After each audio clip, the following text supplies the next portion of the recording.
부조와 선지자 제61장 사울이 버림을 받음.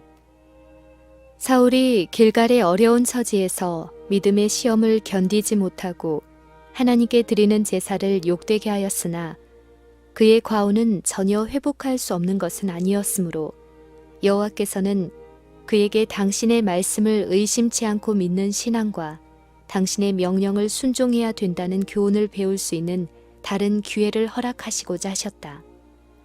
사울은 길갈에서 선지자의 책망을 받았을 때 그가 행한 행위가 얼마나 큰 죄인지를 깨닫지 못하였다. 그는 부당한 취급을 받았다고 느끼고 자기의 행위를 옹호하기 위하여 자기의 잘못을 변명하였다. 그때 후로 사울은 선지자와 거의 교제하는 일이 없었다.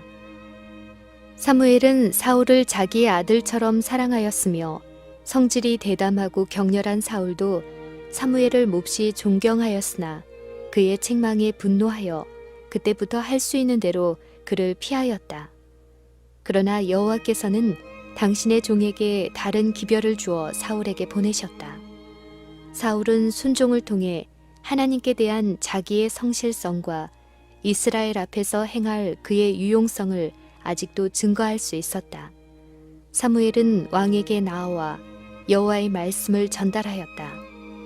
사무엘은 왕이 그 명령에 주의하는 것이 몹시 중요하다는 것을 깨달을 수 있도록 하나님의 지시에 따라 사울을 왕이 되도록 부르신 동일한 권위로 말한다는 사실을 뚜렷이했다. 선지자는 말하기를 만군의 여호와께서 이같이 말씀하시기를 아말렉이 이스라엘에게 행한 일 곧 애굽에서 나올 때에 길에서 대적한 일을 내가 추억하노니 지금 가서 아말렉을 쳐서 그들의 모든 소유를 남기지 말고 진멸하되 남녀와 소아와 젖먹이는 아이와 우양과 약대와 나귀를 죽이라 하셨나이다고 하였다. 아말렉 사람들은 광야에서 제일 먼저 이스라엘에게 전쟁을 걸어온 자들이었다. 이러한 죄와 아울러 그들이 하나님께 반항하고 비열한 우상 숭배에 빠진 죄로 인하여 여호와께서는 모세를 통하여 그들에게 형벌을 선고하셨다. 아말렉 사람들이 이스라엘 백성에게 잔인하게 행한 역사는 하나님의 지시를 따라 너는 아말렉의 이름을 천하에서 도말할지니라 너는 잊지 말지니라 라는 명령과 함께 책에 기록되었다. 이 선고의 집행을 400년 동안 연기하였으나 아말렉 사람들은 저희 죄에서 떠나지 않았다. 여호와께서는 이 사악한 백성들이 할 수만 있으면 이 세상에서 당신의 백성과 당신께 드리는 예배를 말살하고자 한다는 것을 아셨다. 이제 그처럼 오랫동안 지체된 형벌을 집행할 시간이 이르렀다. 악인에게 베푸시는 하나님의 오래 참으심 때문에 사람들은 더욱 담대하게 죄를 행할지 모르지만 그들의 형벌은 오래 참으셨기 때문에 더 확실하고 더 무서울 것이다. 여호와께서 브라심 산에서와 같이 일어나시며 기브온 골짜기에서와 같이 진노하사 자기 일을 행하시리니 그 일이 비상할 것이며 자기 공을 이루시리니 그 공이 기이할 것임이라.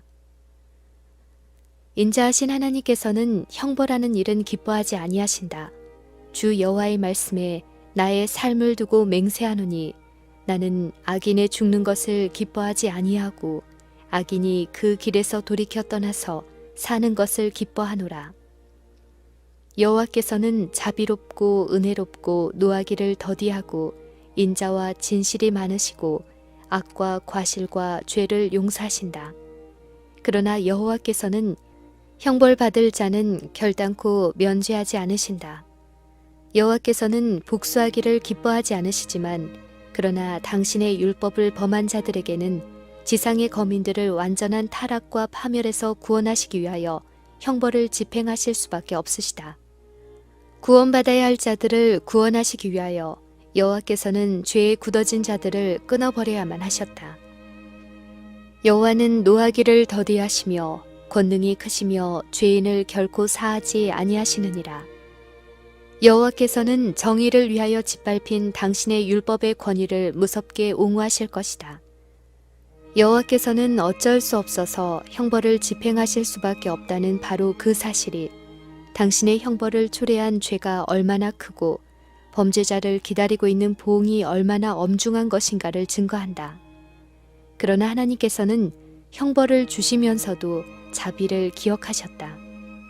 아말렉 사람들을 멸하는 마당에서도 그들 중에 거하는 겐 사람을 구하셨다. 이 백성은 완전하게 우상 숭배를 버리지도 않았으나 하나님을 예배하는 자들이었고 이스라엘과 친한 자들이었다. 이 족속 중에 모세의 처남 호밥이 있었는데 그는 이스라엘 백성과 함께 광야를 여행하였고 그가 그곳 지리를 잘 알므로 이스라엘 백성들에게 귀중한 도움을 주었었다. 사울은 믹마스에서 블레셋 사람들을 패배시킨 이후에 모압과 암몬과 에돔, 아말렉과 블레셋으로 더불어 전쟁을 하였으며 군사들을 이끌고 가는 곳마다 새로운 승리를 거두었다. 아말렉과 더불어 싸우라는 사명을 받자 사울은 즉시 전쟁을 선포하였다. 사울 자신의 권위에 선지자의 권위가 첨가되었으므로 이스라엘 사람들은 전쟁에 나오라는 부름을 듣고 그의 깃발 아래 운집하였다. 이 원정은 자신들의 세력 부식의 목적으로 나가는 것이 아니었기 때문에 이스라엘 백성들은 정복의 영예나 원수의 노획물이나 아무것도 취하지 말아야 하였다. 그들은 단지 하나님께 순종하는 행위로서 참전해야 하였으니 이는 아말렉 사람에게 하나님의 형벌을 집행하는 것이 그 목적인 까닭이었다. 하나님께서는 모든 민족이 당신의 주권을 모독한 그 백성들의 운명을 바라볼 수 있도록 저희가 멸시하던 바로 그 백성에게 멸망을 당하도록 하셨다. 사울이 하윌라에서부터 애굽 앞 술에 이르기까지 아말렉 사람을 치고 아말렉 사람의 왕 아각을 사로잡고 칼날로 그 모든 백성을 진멸하였을 때 사울과 백성이 아각과 그 양과 소의 가장 좋은 것을 남기고 진멸키를 즐겨 아니하고 가치 없고 낮은 것은 진멸하니라. 아말렉 사람을 이긴 이번 승리는 사울이 이제까지 얻은 승리 중 가장 빛나는 승리였고 이것은 그의 최대의 위험인 교만심을 다시 불붙게 하였다. 하나님의 원수들을 완전히 멸하라는 거룩한 칙령은 부분적으로만 성취되었다. 사울은 왕을 사로잡아오는 주위에 있는 민족들의 풍습을 모방하여 승리의 영예를 높이려는 야심으로 사납고도 호전적인 아말렉 왕 아각을 살려두었다. 백성들은 양떼와 소떼와 짐 나르는 짐승 중 가장 좋은 것을 살려서 남겨두고 이 짐승들은 여호와께 제물로 드리려고 남겨두었다는 구실로서 저희 죄를 변명하였다. 그러나 그들의 목적은 그것들을 자신들의 가축을 아끼기 위한 대용물로 사용하기 위함이었다. 사울은 이제 마지막 시험에 굴복당했다. 그는 외람되이 하나님의 뜻을 무시하고 독단적인 군주로서 통치하려는 결심을 보임으로써 여호와의 대리자로서 왕권을 맡을 수 없음이 판명되었다. 사울과 그의 군대가 승리의 감격에 도취되어 집을 향해 행진해 오고 있는 때에 선지자 사무엘은 큰 고민에 쌓여 있었다. 사무엘은 여호와께로부터 왕의 행위를 탄핵하는 기별을 받았다. 내가 사울을 세워 왕 삼은 것을 후회하노니 그가 돌이켜서 나를 좇지 아니하며 내 명령을 이루지 아니하였음이니라. 선지자는 반역적인 왕의 행동에 대하여 크게 슬퍼하였고 밤새도록 그 무서운 선고가 철회되도록 울며 기도하였다. 하나님의 후회는 인간의 후회와 같지 아니하다. 이스라엘의 지존자는 거짓이나 변개함이 없으시니 그는 사람이 아니시므로 결코 변개치 않으심이니이다. 인간의 후회는 마음의 변화를 의미하고 하나님의 후회는 환경과 관계의 변화를 의미한다. 인간은 하나님의 은총을 받을 수 있는 조건에 응함으로써 하나님께 대한 자신의 관계를 변화시킬 수도 있고 또 자신의 행위로서 자기 자신을 은총을 받을 수 없는 곳에 둘 수도 있다. 그러나 여호와께서는 어제나 오늘이나 영원토록 동일하시다. 사울이 불순종함으로 인하여 하나님과의 관계를 스스로 끊었으나 하나님께 간합하심을 받는 조건은 변치 않았고 하나님의 요구는 여전히 동일했다. 이는 하나님은 변함도 없으시고 회전하는 그림자도 없으신 까닭이다.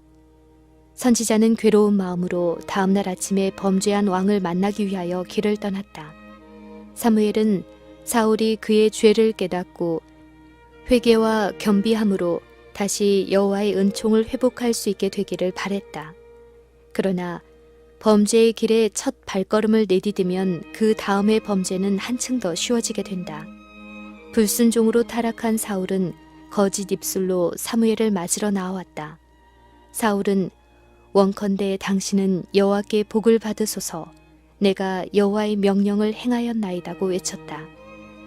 선지자의 귀에 들리는 소리는 불순종하는 왕의 진술이 거짓임을 입증하였다. 내 귀에 들려오는 이 양의 소리와 내게 들리는 소의 소리는 어찌미니까? 라는 날카로운 질문에 사울은 그것은 무리가 아말렉 사람에게서 끌어온 것인데 백성이 당신의 하나님 여호와께 제사하려 하여 양과 소의 가장 좋은 것은 남김이요 그 외의 것은 우리가 진멸하였나이다 라고 대답하였다. 백성들은 사울의 지시에 따라 행하였으나 사울은 자신을 보호하기 위하여 자기의 불순종의 죄를 백성들에게 전가시키려 하였다. 사울이 버림을 받았다는 기별은 사무엘의 마음에 말할 수 없는 슬픔을 가져다 주었다. 이 기별을 온 이스라엘 군대 앞에서 전달해야 하였다. 그때에 그들은 왕의 용맹과 통솔력 때문에 승리했다는 자부심과 기쁨에 도취되어 있었는데 이는 사울이 이번 전쟁에서 얻은 이스라엘의 승리를 하나님께 돌리지 않은 까닭이었다. 그러나 선지자는 사울의 반역의 증거를 보았을 때 그처럼 하나님의 큰 은총을 입었던 자가 하늘의 계명을 범하고 이스라엘을 죄악으로 인도한 사실에 대하여 분개하였다. 사무엘은 왕의 궤변에 기만당하지 않았다. 슬픔과 분노에 뒤섞인 사무엘은 가만히 계시옵소서, 간밤에 여호와께서 내게 이르신 것을 왕에게 말하리이다. 왕이 스스로 작게 여길 그때에 이스라엘 지파의 머리가 되지 아니하셨나이까? 여호와께서 왕에게 기름을 부어 이스라엘 왕을 삼으시지 아니하셨나이까? 라고 선언하였다. 사무엘은 아말렉에 관한 여호와의 명령을 되풀이해 말하고 왕이 불순종한 이유를 힐문하였다. 사울은 고집스럽게 자신을 정당화하였다. 나는 실로 여호와의 목소리를 청종하여 여호와께 보내신 길로 가서 아말렉 왕 아각을 끌어왔고 아말렉 사람을 진멸하였으나 다만 백성이 그 마땅히 멸할 것 중에서 가장 좋은 것으로 길갈에서 당신의 하나님 여호와께 제사하려고 양과 소를 취하였나이다. 선지자는 엄격하고 엄숙한 말로 거짓말의 은신처를 쓸어버리고 변경할 수 없는 선고를 내렸다. 여호와께서 번제와 다른 제사를 그 목소리 순종하는 것을 좋아하신같이 좋아하시겠나이까? 순종이 제사보다 낫고 듣는 것이 수양의 기름보다 나으니 이는 거역하는 것은 사술의 죄와 같고 완고한 것은 사신 우상에게 절하는 죄와 같음이라. 왕이 여호와의 말씀을 버렸으므로 여호와께서도 왕을 버려 왕이 되지 못하게 하셨나이다.